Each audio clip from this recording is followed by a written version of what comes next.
तो इंस्टीट्यूट के हिसाब से formal groups are divided into 4 types: self directed teams, quality circles, committees and task force.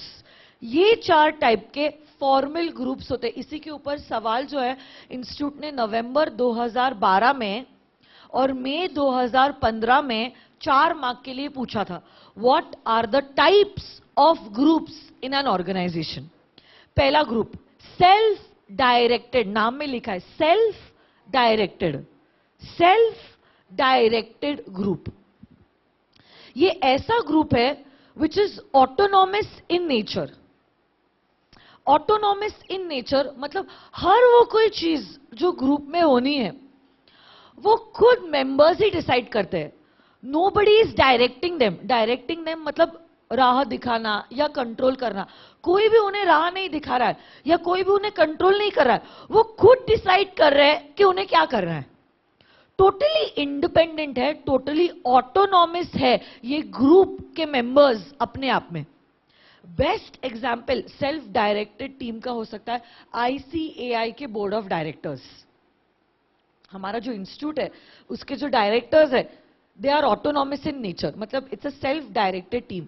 वो खुद डिसाइड करते हैं एग्जामिनेशन का शेड्यूल क्या है, वो खुद डिसाइड करते हैं रिजल्ट कौन से तारीख पे कितने बजे निकालना है, वो खुद डिसाइड करते हैं कब सिलेबस चेंज करना है, वो खुद डिसाइड करते हैं कि इंस्टीट्यूट के एग्जामिनेशन की पैटर्न कैसी होगी, लेवल्स कौन से होंगे, उसमें कौन कौन से सब्जेक्ट कितने कितने मार्क्स के लिए होंगे, वो खुद डिसाइड करते हैं आईटीटी ट्रेनिंग कब, जीएमसीएस कब, जीएमसीएस 1 कब, जीएमसीएस 2 कब। ये सारी बातें खुद इंस्टीट्यूट ही डिसाइड करता है। आप चाहे जितना भी रो, जितना भी गिड़गिड़ाओ, इससे इंस्टीट्यूट को क्या कोई भी फर्क पड़ता है? नहीं। इंस्टीट्यूट के डायरेक्टर्स ने जो डिसीजन ले लिया फुल एंड फाइनल। वो खुद डिसाइड करते हैं कि बजट क्या होगा उनका वर्किंग का, आईटीटी की फीस कितनी चार्ज करनी है, या तो रजिस्ट्रेशन की फीस कितनी चार्ज करनी है। Everything they will decide by themselves. Such a autonomous group is known as a self directed team. तो इनका कैरेक्टर है, वो लोग इंडिपेंडेंट है, they are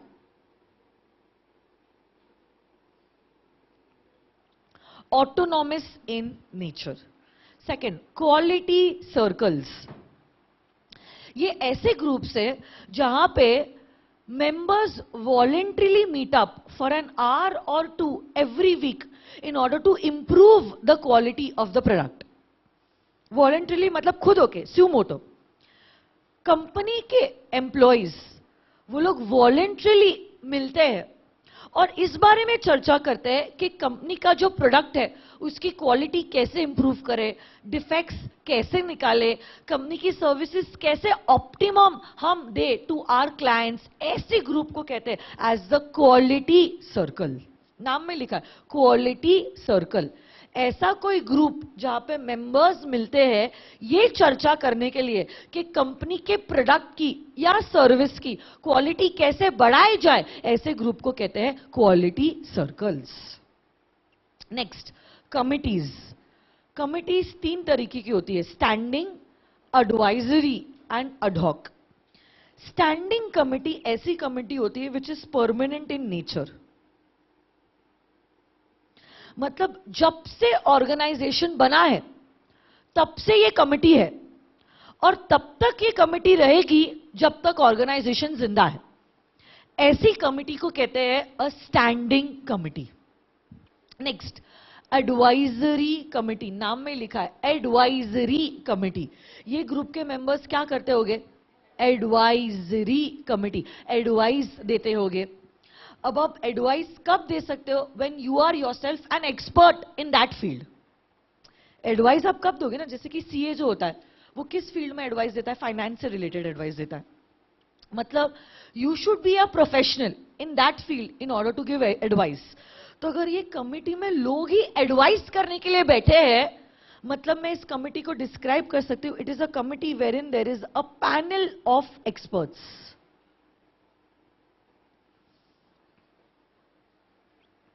panel of experts है यहां पर जो एडवाइस देने के लिए ही बैठे हैं। जैसे कि कोई बड़ी कंपनी है, उसमें 7 चार्टर्ड अकाउंटेंट्स को अपॉइंट किया गया है फाइनेंस से रिलेटेड एडवाइस देने के लिए।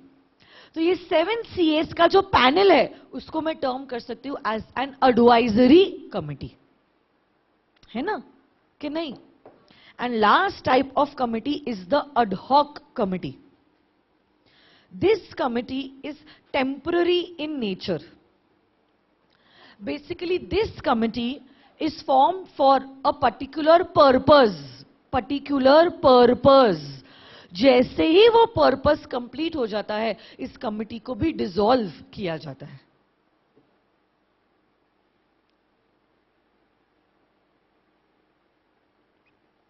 जैसे कि कोई प्रोडक्ट के ऊपर रिसर्च करना था, अब रिसर्च हो गया, क्या उस कमिटी को भी डिसॉल्व कर लेंगे? हाँ. कोई टीम को अपॉइंट किया था फॉर फॉरेंसिक ऑडिट, क्योंकि कुछ फ्रॉड हुआ था. जैसे ही ऑडिट और इन्वेस्टिगेशन हो जाता है और गुनेगार को पकड़ा जाता है, क्या उनका भी काम खत्म हो जाता है? हाँ. तो कोई भी टीम अगर अपॉइंटेड है only for one particular purpose, it will be known as an ad hoc committee.